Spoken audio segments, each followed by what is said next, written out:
Television के कौन से प्रोग्राम्स आपको सक्सेस की ओर लेके जा सकते हैं? नमस्ते, सत श्री अकाल, आदाब। टीएस मदान, आपका दोस्त, आपका हमसफर। मेरे इस YouTube चैनल पे आपका स्वागत है। तो जैसे मैंने आज का टॉपिक बताया कि कौन कौन से टेलीविजन के प्रोग्राम्स आपको सक्सेस की ओर लेके जा सकते हैं, मैंने ये टॉपिक क्यों चुना? मुझे सेमिनार्स के सिलसिले में अक्सर अलग अलग जगह पर ट्रैवल करना पड़ता है। हर तरह के होटल्स, कुछ बहुत बढ़िया, कुछ रात गुजारने के लिए सही सही। मैंने ऑर्डिनरी होटल्स में एंड लग्जरी होटल्स में, लाइक 5 स्टार होटल्स में, एक बहुत बड़ा डिफरेंस ऑब्जर्व किया है, और वो है kind of TV channels. Ordinary hotels में आपको एंटरटेनमेंट के सारे चैनल मिल जाते हैं, न्यूज के सारे चैनल्स मिल जाते हैं, म्यूजिक के सारे चैनल्स मिल जाते हैं, और मूवीज के भी सारे चैनल्स मिल जाते हैं। नहीं मिलते हैं तो नॉलेज चैनल्स। लेकिन टू माय सरप्राइज, बड़े बड़े होटल्स में इससे उलट है। वहां नॉलेज चैनल्स तो सभी मिलते हैं, लेकिन entertainment, news, music and movies के चैनल्स ना के बराबर। आप भी सरप्राइज रहना। विश्वास नहीं होता तो नेक्स्ट टाइम जब भी किसी होटल में स्टे करेंगे, खुद ट्राई कर लेना। ऐसा क्यों? हर बात का कोई ना कोई कारण तो होता है। लोग वही बेचते हैं जो बिकता है। लग्जरी होटल्स में कौन से लोग स्टे करते हैं? जो कामयाब हैं, जो अमीर हैं, जो मशहूर हैं। एंड ऑर्डिनरी होटल्स में, एवरेज होटल्स में, एवरेज लोग जो अभी कामयाबी के उस मुकाम तक नहीं पहुंच पाए। बात समझने वाली है, इक्वेशन को समझना होगा। बड़े होटल्स, बड़े लोग, एवरेज होटल्स, एवरेज लोग। बड़े होटल्स में ज्यादातर knowledge channels and average hotels में ज्यादातर न्यूज एंड एंटरटेनमेंट चैनल्स। यानी बड़े होटल्स इक्वल टू कामयाब लोग equal to knowledge channels, average hotels equal to average लोग equal to news and entertainment channels. तो क्वेश्चन बनता है कि बड़े लोग, कामयाब लोग, अमीर लोग न्यूज एंड एंटरटेनमेंट चैनल्स को कम क्यों देखते हैं? एक रीजन तो क्लियर है कि वो लोग ऐसा कोई भी चैनल नहीं देखते हैं जहां कुछ बिक रहा होता है। इलेक्ट्रॉनिक आइटम्स, फर्नीचर, तंत्र मंत्र जंतर, स्लिमिंग टी एटसेट्रा। और इन चैनल्स पर भी 24 घंटे कुछ बेचा जाता है ना। वो क्या है? वो है नेगेटिव न्यूज, नेगेटिव वाइब्स। समझ नहीं पा रहे हैं ना? मैं और समझाने की कोशिश करता हूं। Take an example of news channel.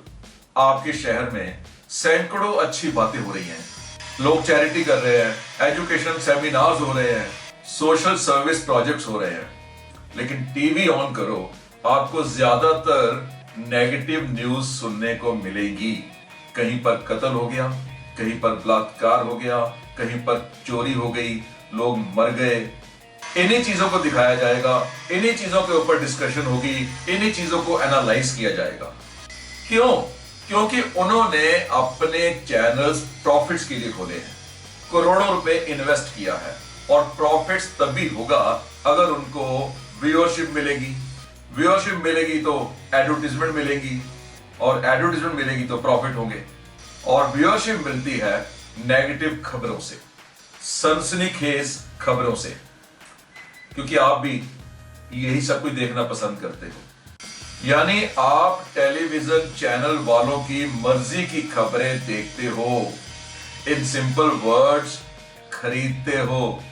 अधिकतर न्यूज चैनल्स को एंटरटेनमेंट चैनल्स बना दिया गया है, और अधिकतर एंटरटेनमेंट चैनल्स को न्यूज चैनल बना दिया गया है। कोई एंटरटेनमेंट के नाम पे अपनी फिल्में प्रमोट कर रहा है, और कोई न्यूज के नाम से अपना पॉलिटिक्स। मेरी नजरों में मीडिया सबसे इंपॉर्टेंट है, क्योंकि उसके पास समाज को बदलने की एक बहुत बड़ी ताकत है। लेकिन कमर्शियल रीजंस शायद इन लोगों की मजबूरी है। शायद इसीलिए बड़े लोग ऐसे चैनल्स को कम देखते हैं, या कह लीजिए कि ऐसे चैनल्स को कम देखने वाले लोग बड़े बन जाते हैं। मैं कुछ न्यूज चैनल्स की दिल से इज्जत करता हूं, एंड कुछ टीवी जर्नलिस्ट की दिल से इज्जत करता हूं। जिनकी रिपोर्टिंग के कारण सोसाइटी में बहुत से रिफॉर्म हुए। उनमें से कुछ नाम: पन्नव रॉय, रजत शर्मा, अर्नब गोस्वामी, बरखा दत्त, रवीश, सुधीर चौधरी, प्रसून बाजपेयी और ऐसे कुछ और भी जो इस समय मेरे दिमाग में नहीं आ रहे हैं। लेकिन क्या सभी चैनल्स, सभी टीवी जर्नलिस्ट ऐसे नहीं हो सकते? चलो छोड़ो, उन्होंने करोड़ों रुपए लगाए हैं, पैसा कमाना उनका अधिकार बनता है।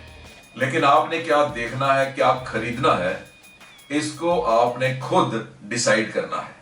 किस चैनल को देख के या किस चैनल के किस प्रोग्राम को देखकर आपकी लाइफ बेटर हो सकती है, इसका फैसला आपने करना है। मैं तो इतना पागल हूं कि मॉर्निंग वॉक के ग्रुप में भी न्यूज डिस्कस नहीं करने देता, खासकर नेगेटिव न्यूज।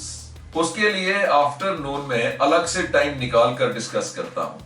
मैं आपको समाज में घट रही गलत घटनाओं से मुंह मोड़ने के लिए नहीं कह रहा हूं, बस जिस तरह से वो आप तक पहुंचती हैं उस रास्ते को अवॉइड करने के लिए कह रहा हूं। जापान के समुद्र में सुनामी, क्या होगा जापान का?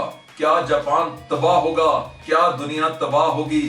क्या कुदरत का यह प्रकोप हम झेल पाएंगे? आइए जानते हैं अपने विशेषज्ञों से। यानी जो नहीं होने वाला या जिसका होने के चांसेस बहुत कम हैं, वो पहले से ही हमें बता के हमें डरा दिया जाता है।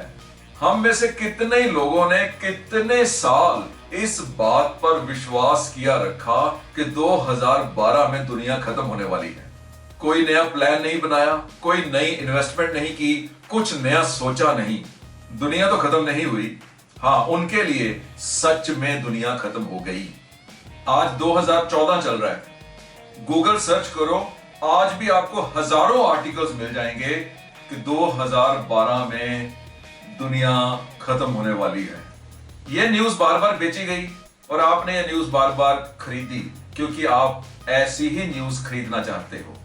खरीदने का मेरा मतलब है, जब आप न्यूज देखते हो तो उसके ऊपर कोई ना कोई कंपनी एडवर्टीजमेंट के पैसे देती है। 1979 की सबसे बड़ी खबर थी स्काई लैब का धरती के ऊपर तबाह होकर गिरना।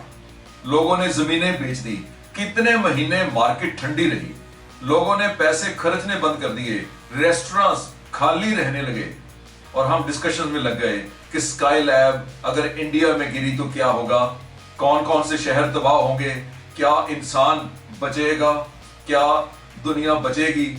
और अल्टीमेटली जब स्काई लैब गिरी, कोई भी जान और माल का नुकसान नहीं हुआ, लेकिन लोगों ने गिरने से पहले ही अपना नुकसान कर लिया। कोई टीवी चैनल्स गलत नहीं है, कोई न्यूज चैनल्स, कोई एंटरटेनमेंट चैनल्स, कोई म्यूजिक चैनल, कोई मूवीज चैनल गलत नहीं है। केवल आपने ऐसे प्रोग्राम्स ढूंढने हैं जहां पर आपकी कोई वैल्यू एडिशन हो सके, जो आपको आपके टाइम का सही मोल दे सके, आपकी एनर्जी को ड्रेन ना करे, आपको नेगेटिव वाइब्रेशंस ना दे और आपको बायस्ड ना करे। बहुत बार टीवी न्यूज लोगों के प्रति आपको बायस्ड कर देती है। एक व्यक्ति पकड़ा गया किसी भी कारण, जज हो सकता है उसे दोषी ना माने, लेकिन टीवी देखकर आप जरूर उसके अगेंस्ट एक ओपिनियन बना लेते हो। आप जानते हो कि मैं किताबों में पढ़ के नहीं बोलता हूं, केवल अपने लाइफ एक्सपीरियंस के बेस पर ही अपनी बातें आपके साथ करता हूं। जब मेरी भी एक बार जिंदगी में एक पॉलिटिशियन के साथ बिजनेस प्रॉब्लम आई थी, तो लोगों ने न्यूज को देखकर ही मेरे अगेंस्ट एक ओपिनियन फॉर्म कर लिया था। कानून ने तो मुझे निर्दोष पाया, लेकिन कुछ मीडिया ने मेरे बारे में कुछ ऐसा बोलकर मेरा फ्यूचर तबाह करने की कोशिश की। मैं भी अगर पर्सनैलिटी डेवलपमेंट ट्रेनर या मोटिवेशनल स्पीकर ना होता तो इन खबरों के कारण आत्महत्या कर चुका होता, और हो सकता है आज भी कुछ ऐसे लोग हों जिनके ऊपर उन नेगेटिव न्यूज का आज भी असर हो। तो माय डियर व्यूअर्स, आपकी लाइफ में, आपकी ग्रोथ में ऐसे वो सभी टीवी प्रोग्राम्स जो आपको नेगेटिव वाइब्रेशंस देते हैं, आपकी ग्रोथ में बहुत बड़े ऑब्स्टेकल हैं। आपके एंगर को, आपके गुस्से को बढ़ाने का ऐसी न्यूज का बहुत योगदान है। गुस्सा तो किसी और कारण आया, लेकिन उस गुस्से का नुकसान आपकी फैमिली ने झेला, आपके एम्प्लॉयर ने झेला, आपकी सेहत ने झेला और आपकी प्रोडक्टिविटी ने झेला। ऐसे प्रोग्राम्स, ऐसी खबरें देखकर जो स्ट्रेस आपको मिलती है, उसका आपको क्या फायदा होता है, क्या नुकसान, ये सोचना आपका काम है। वैसे टेलीविजन को इडियट बॉक्स कहा जाता है, आप जानते हैं ना। तो माय डियर व्यूअर्स, कोई भी नेगेटिव न्यूज सुन लो, लेकिन उसके ऊपर किसी और से ओपिनियन नहीं लो। इसके लिए आप टेलीविजन को कम करके दूसरे सोर्सेज के ऊपर भी डिपेंड कर सकते हैं। मेरी खास रिक्वेस्ट मीडिया पर्सन्स को, ये दुनिया नेगेटिव लोगों से, नेगेटिव थॉट से भरी पड़ी है। आप और नेगेटिव न्यूज डालकर कहीं इसको और नेगेटिव ना कर देना। ऊपर वाले ने आपके ऊपर कुछ अलग से मेहरबानी की है, आपके हाथ में वो ताकत दी है कि आप दुनिया को चेंज कर सकते हो, ट्रांसफॉर्म कर सकते हो। और ये ताकत किसी भी धार्मिक, किसी भी सामाजिक और किसी भी राजनीतिक नेता के पास, लीडर के पास नहीं है। समाज को बदलने की ताकत, सोसाइटी को चेंज करने की ताकत, आप इसी ताकत का इस्तेमाल करके इस दुनिया में, इस देश में, हमारे में पॉजिटिव एनर्जीज भर के हमें हमारी सक्सेस की मंजिल तक लेके जा सकते हो। और आप में से बहुत लोग ये कर भी रहे हैं। लेकिन कहते हैं ना कि जब इंसान के शरीर पर चोटियां चल रही होती हैं, तो अगर एक भी चोटी काटे तो इंसान को सभी चोटियां एक जैसी ही लगती हैं। मेरे व्यूअर्स को भी मेरी रिक्वेस्ट है कि आप भी अपने लिए ऐसे प्रोग्राम्स, ऐसे टीवी चैनल्स को चुनिए जिसको देखने के बाद कभी आपको ये न लगे कि आज मैंने एक दिन और वेस्ट कर दिया। एक और प्रूफ, कितने ही रियलिटी शो आते हैं, डांस का, म्यूजिक का, कॉमेडी का, स्वयंवर का, लेकिन कभी किसी ने पर्सनालिटी डेवलपमेंट के ऊपर, लाइफ स्किल्स के ऊपर, मोटिवेशन के ऊपर कोई रियलिटी शो बनाया है? क्यों बनाए? उनको व्यूअर्स नहीं मिलते हैं, प्रॉफिट कहां से आएगा? मेरी वीडियो देखने के लिए बहुत शुक्रिया, नवाजिश। अगर आपकी सक्सेस में, आपकी हैप्पीनेस में इस वीडियो का थोड़ा सा भी योगदान दिखाई देता है तो इसे लाइक कर देना और शेयर भी कर देना। All the best.